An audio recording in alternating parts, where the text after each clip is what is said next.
Alright guys, so we're back for this part 2 of this live play review. So let's get into the action. So under the gun opens 2.5, we're always going to be 3-betting here. And he calls. Queen 8-5, very good board for us. Villain shouldn't really have fives.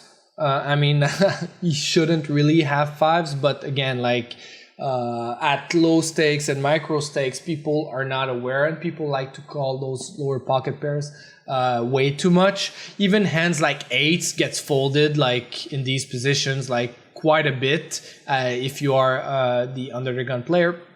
So, but I do expect people to have like eights pretty much always, and then fives, you know, mix. I can even see like some players at 50 zoom or lower, that type of stuff, have queens in their range. But again, it's a really good board for us in the sense that we're gonna have ace queen, king queen suited. We're pocket eights, I mean, should not really be in our range. We can have it sometimes. We don't have fives, but he should not as well. Plus, he should only have gut shots, so no high equity draws. Can potentially have hands like 6-7 suited, but again, it's at some discounted frequency. So overall, this is a pretty good board for us. I think we can be very aggressive here with a small c-bet size, and then I'll talk about this specific hand, what to look for when thinking about a barreling turn. So I like the bet size. I like the approach here. Now the 9 is not a great card. I mean, he should not really have 8-9 suited. He's definitely gonna have 9s, but we can have 9s too. He should not have hands like Queen 9 suited. He could potentially have 6-7. Now we're gonna have pocket 9s. We're gonna have Jack 10 suited as well. We're gonna have all the strong stuff like I said, pocket 9s, pocket queens, kings, aces, ace queen suited, king queen suited. Now, what we want to be thinking about when we're choosing what type of ace king we want to be bluffing. First of all, he should not have ace queen off, king queen off in this position. Again, like people at micro and low stakes might be calling those hands way too much, but they should not have that.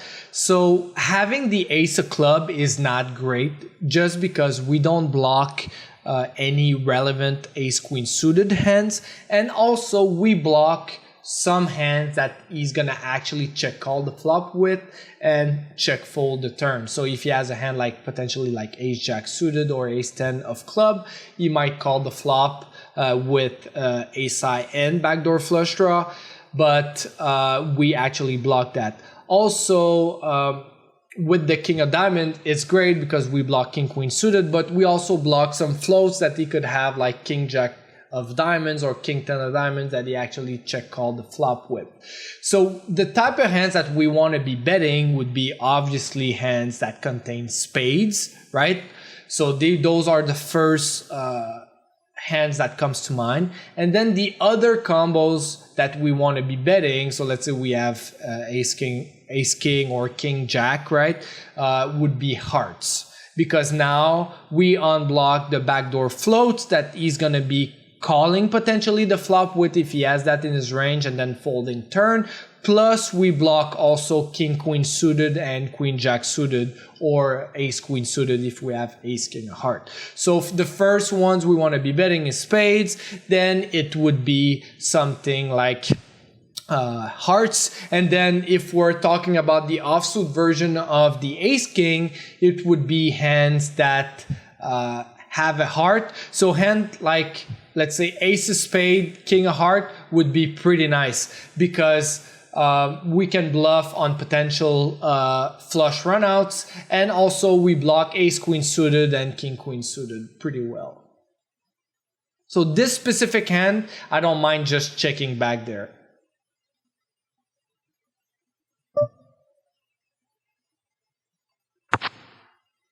And then we river a king, and then villain blocks bet. I saw it while talking about the other end. So it's a spot where the river's really good for us, right? We're gonna have plenty of ace king. He should have also some ace king in his range. But again, like it's a spot where like the river is very good for us. So when he actually leads, he should be leading, I would guess, on the big size, right? On the big side, not really blocking. I'm not sure, like, I mean, it's not like he wants to block a hand like tens or whatever. It's just a way to try to get to showdown with hand like queen jack or ace queen, because if he bets like 5.8 big blinds, you know, he's actually setting up a prize for himself. But if he checks and we have like king jack or ace king, right, we're just gonna bet like something like 15 16 big blinds, so he actually saves a bit of money by just blocking here.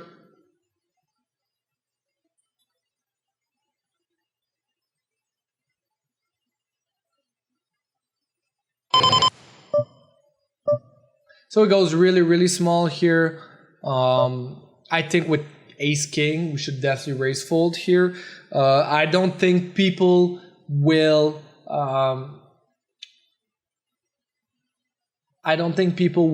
be good enough. Potentially yes, but like he's gonna have to turn hands like queen jack, so you raise to like 24 or 23 bigs or something like that. He's gonna have to turn hands like, I don't know, like 9-10 or queen jack into a bluff here as a 5-bet, and not as a 5-bet but as a re-raise.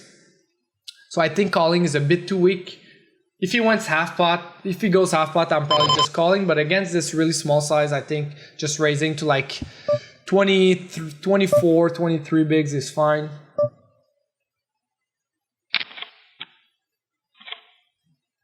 So he had a set. I mean, he's just like, again, his range, like this is super face up in the sense that like now he tried to bait us into raising, right, by betting really small. I think doing that, I mean, if he does that, I mean, it could be a pretty cool strategy if he actually mixes in with some queen jack and ace queen on the river with that sizing, as well as like really strong hands like this. I think, I mean, he obviously has the nuts here, or close to the nut, right? But if he actually does that with like other medium strength hand, I think it could be potentially be a fine strategy. But yeah, I think I would have definitely raised there. And then once he jams, again, I don't expect people to be good enough to be turning a hand like a medium strength hand into a bluff against a raise. So just raise folding is fine. You can still have hands like king jack suited as well, like ace queen, or even hands like queen jack. But he actually had a set, so good for us that we didn't raise in this particular instance.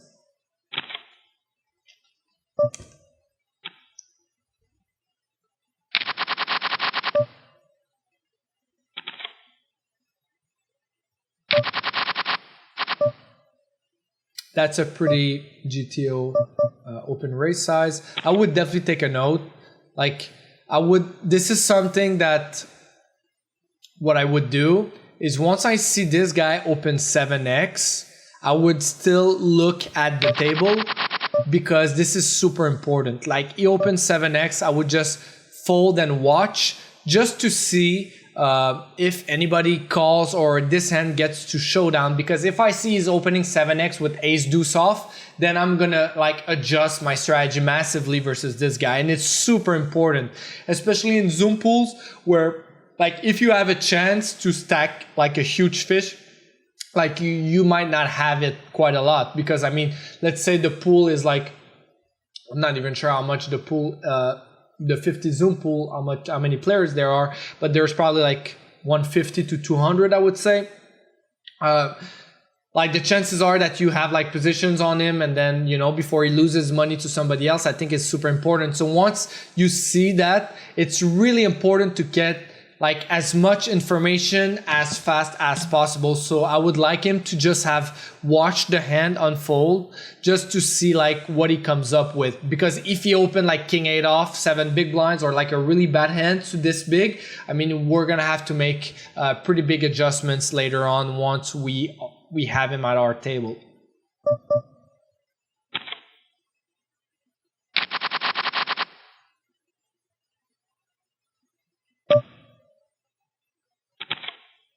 Nine six suited, we're going to be defending against him in open. Even against a 2.5, it's a fine call. So villain checks back. So again, like this is what I mentioned a bit earlier. So now the paired card is a bit more relevant. There's a flush draw. There's some straight draws out there. Also the 8, we're going to have a bunch of 8x in our range. So using a mixed strategy there, I think is okay. But like if it was like 8-8 deuce rainbow, then using like a more aggressive strategy I think is also fine. Now he checks back.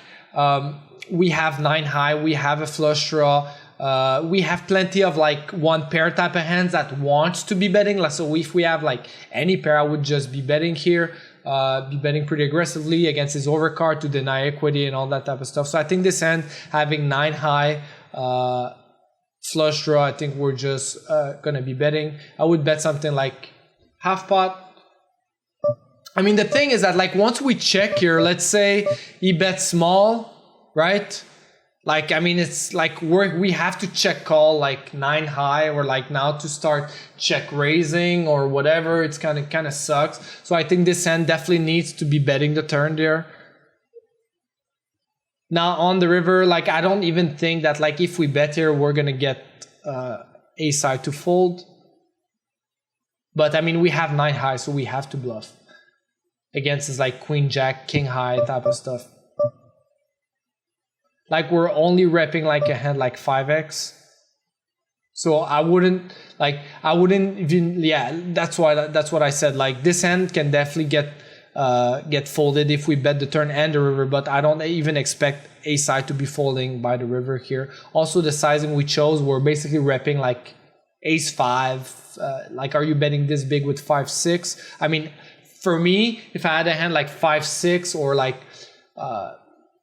8-5, not 8-5, but if I end up having a 5, I would bet pretty big just because I think that villain will not ever be folding ace 10.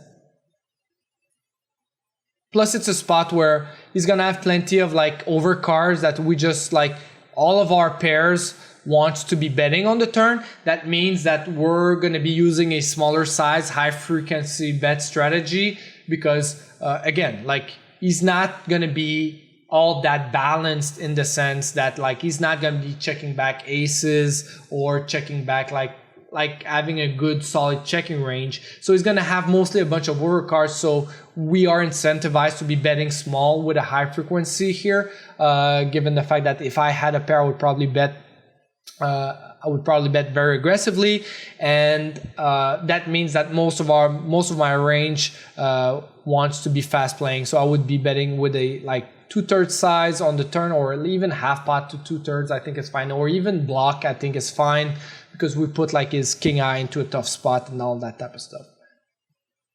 But yeah, I don't think this like just like checking turn then betting river is gonna work well, because again, as we saw, like you're probably thinking like, oh, we should have, well, like we would have bet all of our one pair type of hands, so we're only repping a hand like 5x on the river.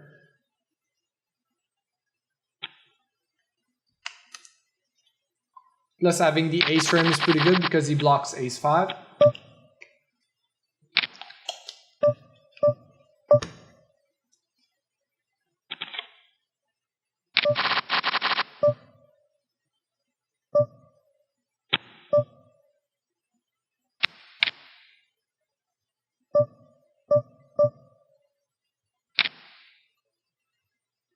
King deuce suited, standard open. King 10 off, same thing. I mean, against the 3-bet, we're just going to be folding.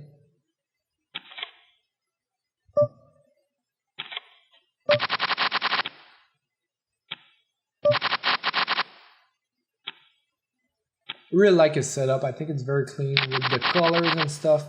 Nicely done for that. So he's short stack, so he's probably a weaker player. The thing is that like he has 200 hands on him and he's pretty tight, so 2014. So it's not like his RFIs are, I assume his RFIs are those, so like 14, 25, 32. So like he's opening like 30% range on the button. So it's not like we can just be crazy, but this hand definitely just always a 3-bet here. This, as far as sizing goes, I think it's fine. And then this guy cold calls, which is like really against a jam. We're going to be folding, and I'm pretty interested to see like what he cold calls with. Yes, Jack 7. That's amazing. So I would definitely take a note on him. Then Binks a Jack. No.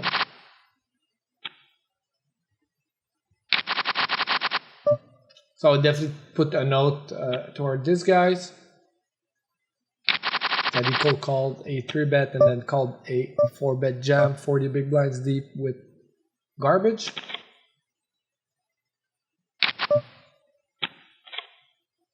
When I say garbage, I mean absolute garbage. At least he had like potential gut shots and stuff.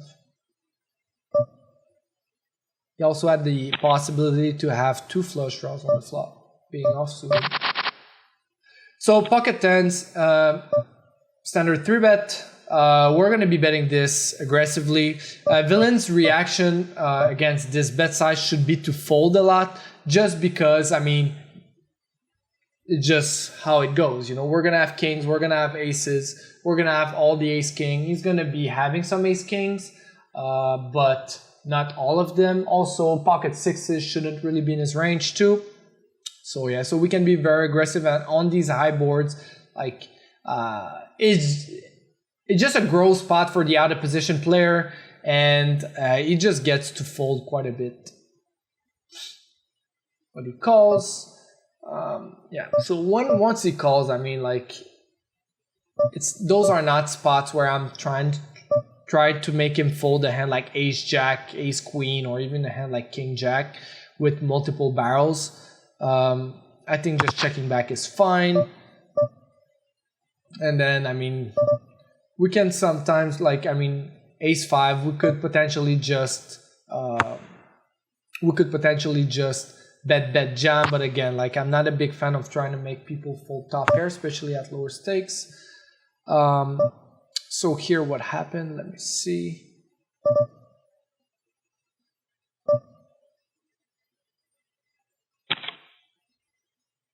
So we open ace unsuited. And I think we're going to get 3-bet, and we're going to be facing a cold call too.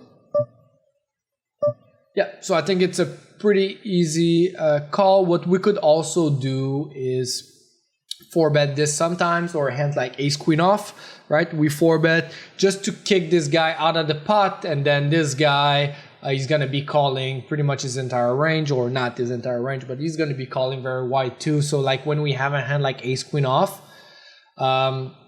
or even a hand like this, you know, it's a pretty nice candidate to actually 4-bet, kick the cutoff out of the pot, and get heads up with this guy and being in position.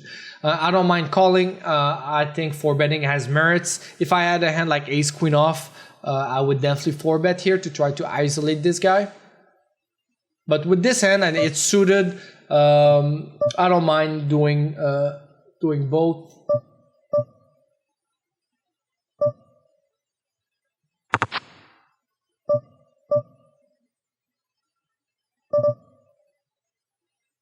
I think just checking here. I'm not trying to be bluffing here with a fish in the pot. That's like, I mean, he's gonna have hands like 9x, pocket jacks. I don't expect a lot of fold equity there, even though he checked. I think just checking here is fine. We're just hoping back vantage has like a hand like pocket jacks. So he has king 6 suited. I would definitely take a note there. This is why, like, what did he have? The other guy, the reg. See, I don't know. Okay, so we didn't see. But yeah, so I would take a note, and then this is also what's quite interesting about four betting is that we kick this guy out of the pot, then we get to isolate this guy. I mean, we could call the 3-bet with king 6 suited, so he's definitely going to be calling your 4-bet with like a bunch of junk as well. Here, let me just check pocket jacks. I think we opened, and there's a cold call from the small blind. Then let me just see what type of sizing he uses. Yeah, on the bigger side, I think it's fine. It's a board that connects very well with his calling range. We want protection, so just sizing up. I would probably go even a bit bigger than that. So king 10 suited here, it's going to be high frequency 3-bet. We can also sometimes call, of course.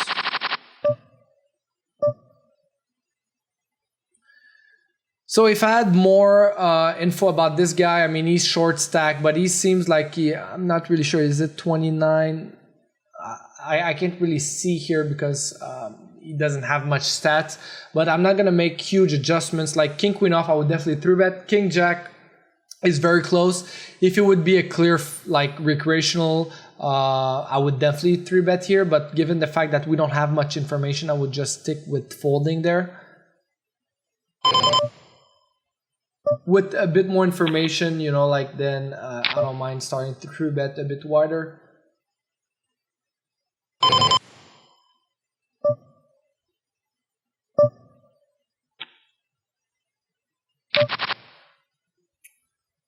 So king queen off, we open, get a cold call. I mean, we get like to the pot 4-way.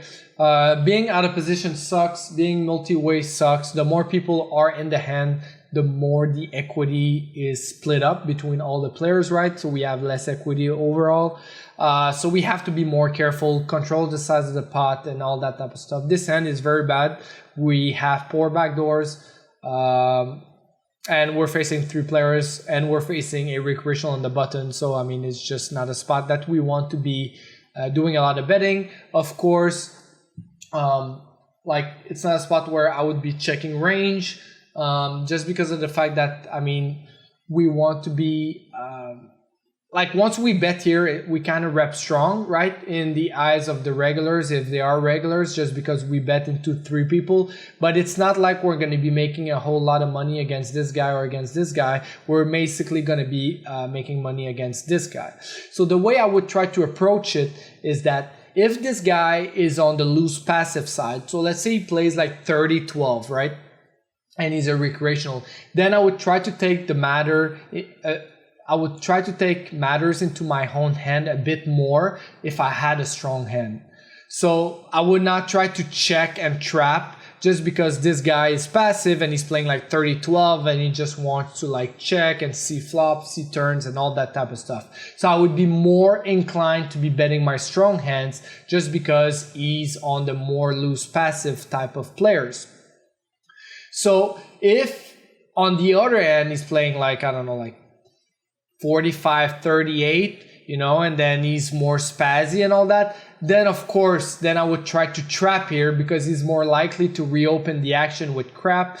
And then we put those guys into a tough spot because now he's going to bet like 4.5 bigs and then he's going to be sandwiched into 2 other players. And then let's say he folds and he calls, and we can back raise. We can do a whole different, we can do a whole bunch of stuff. But if he's passive, we don't want, and we have, let's say, a hand like ace 10 or jack, we definitely want to be betting because, I mean, we don't want to be checking and letting like 3 other ranges realize equity here.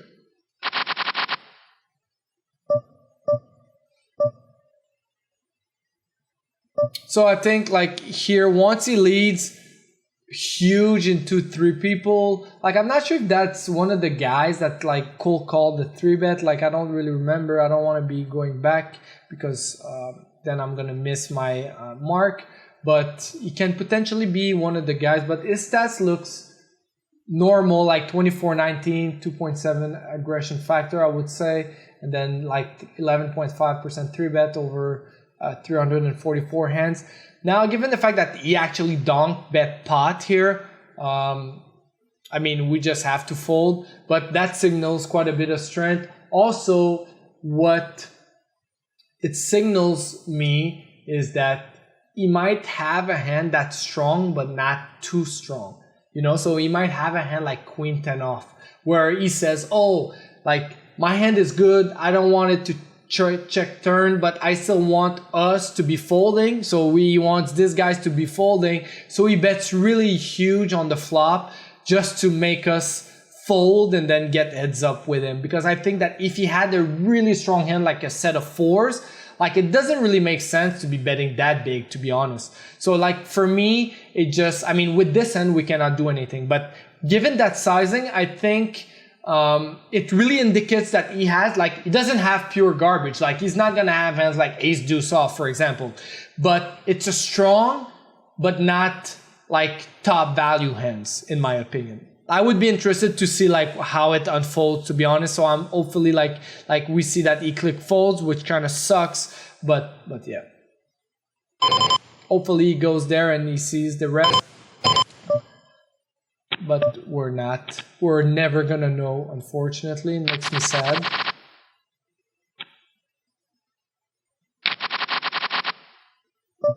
Like, Kreatini, if you watch this video, please post that hand in the forum. I'm really interested to know what happened on turn and river, if it got to showdown, obviously. Pocket jacks were always going to be 3-betting.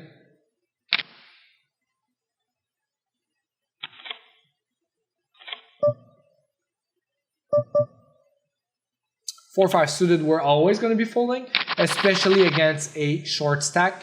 4-5 suited really benefits about fold equity preflop, and yeah. So like, once you get shorter, hands like king 10 off, ace 10 off, king jack off, like flopping strong top pairs, like, are really good, because you can just flop top pair and then get the money in. So reverse implied odds is not, doesn't have that much, like, as big as an impact than when you're 100 or even deeper. Let's do another like 10 to 15 minutes. So far it was a really interesting session. 10-5 suited, I would try to open. I'm trying to open a bit wider on the button at these stakes. Also take a look at how people defend versus steals. Like, you should have like blind versus blind, fold to steal, button versus big blind, fold to steal.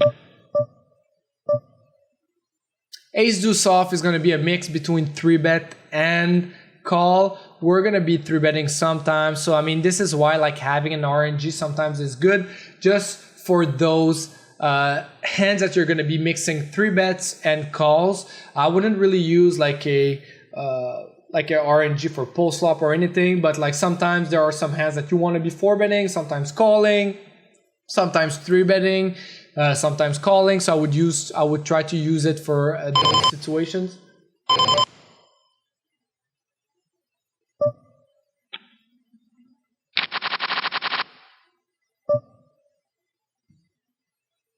I think calling or raising is fine here. Raising some deuce X is totally fine. We could potentially raise a hand like deuce 3 suited, where we have a bit better backdoors as far as backdoor straight draw. I don't mind also raising our best deuce X that we can have. Calling, I think, also is fine, but raising here for value, I think, is totally fine as well. Against a small c-bet size, if he actually pots it or bets really big, I think like just calling is totally fine too. On the turn, we can do both check or bet, I think.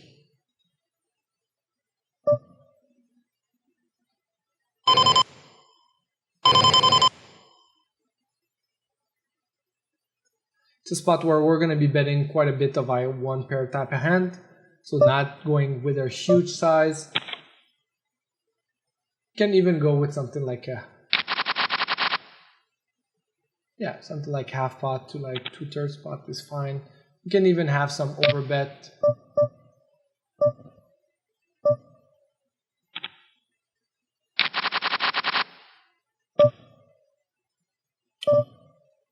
I see that Nare Sushi is in the house.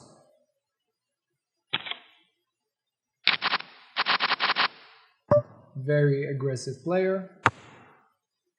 Nare Sushi. But the stats are quite nitty so far. It's only a few hands. So let me just go back here. So we open, we get 3 callers. Again, like we're gonna be very careful being 4-way. Also, like we have like a short stack recreational on the button who has only 21 big blinds. I think this hand we just want to be checking. And then like if we're facing a bet, we're just going to be folding here.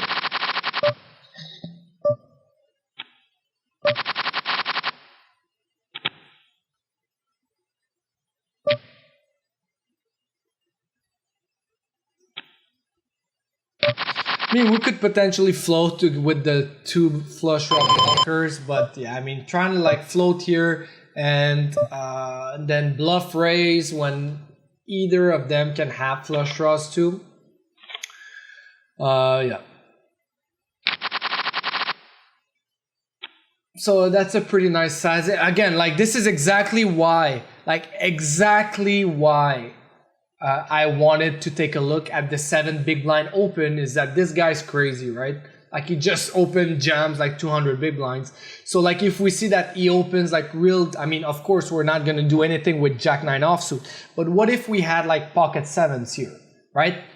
What if we had like 6s here, or ace queen, ace jack? Now if we see that, okay, he opens like, I don't know, like king deuce off 7 big blinds and I have 7s here, I'm definitely calling. So all in all, like those really like weird spots, especially for weaker players, are really important, especially in Zoom pools, just because like, let's say you have 6s here, right? You have that one shot to just take his money, because otherwise like the pool is big and we haven't seen this guy in a while, right? So you really have to pay attention to those details. I think it's really crucial.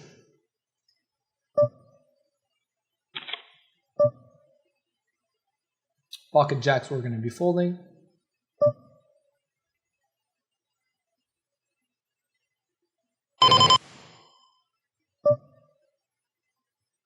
Queen 10 off, it's a fold as well. Then there's a lot of cold calling, which is great in a way. That means that there's a lot of weaker players. Here, I mean, we're just, I think just checking is fine. I mean, like we would have to be turning our hand into a bluff on multiple streets, which we don't want. You can have plenty of hands like ace 10 suited, ace 9, king X, right? Both of them. So, I mean, I think checking this one is fine.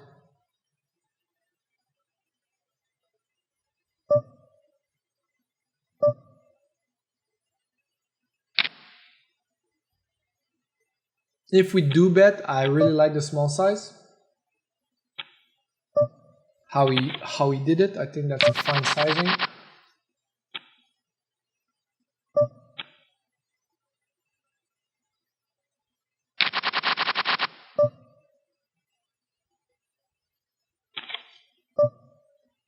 Seven, 8 off, we're going to be defending against an open. Yeah, so against a 3x, this is a hand that will get 3-bet and called.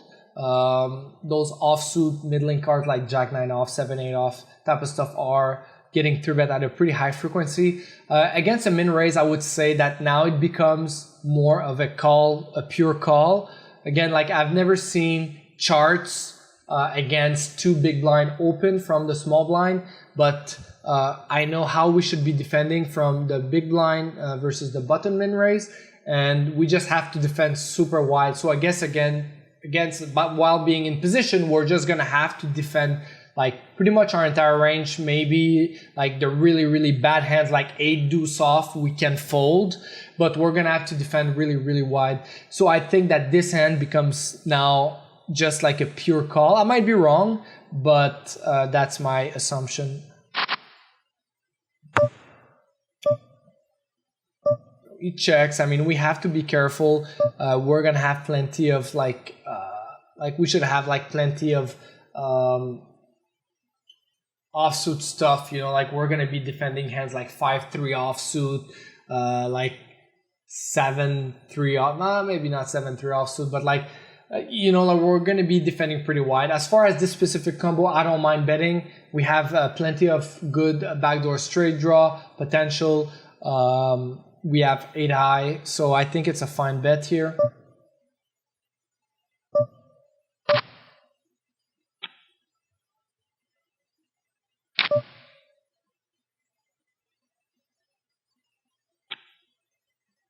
So I like the bet.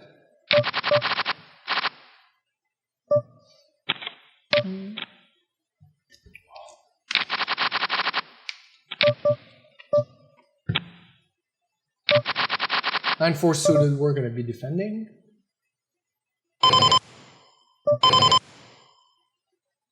I mean, it's right on bottom of our range, but I think we can still call here.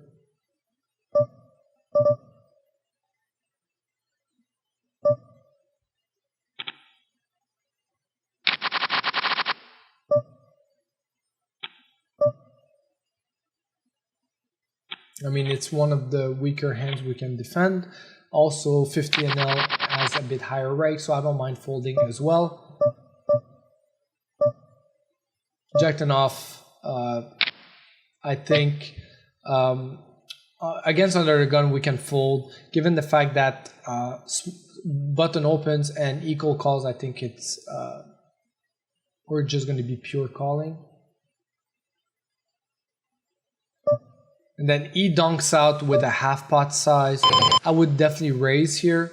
I would not try to trap. I don't think he's going to be doing much raising for us. Also, we block top 2 pair. And also by donking, he indicates that he has a piece of the board. So I think just raising is fine here.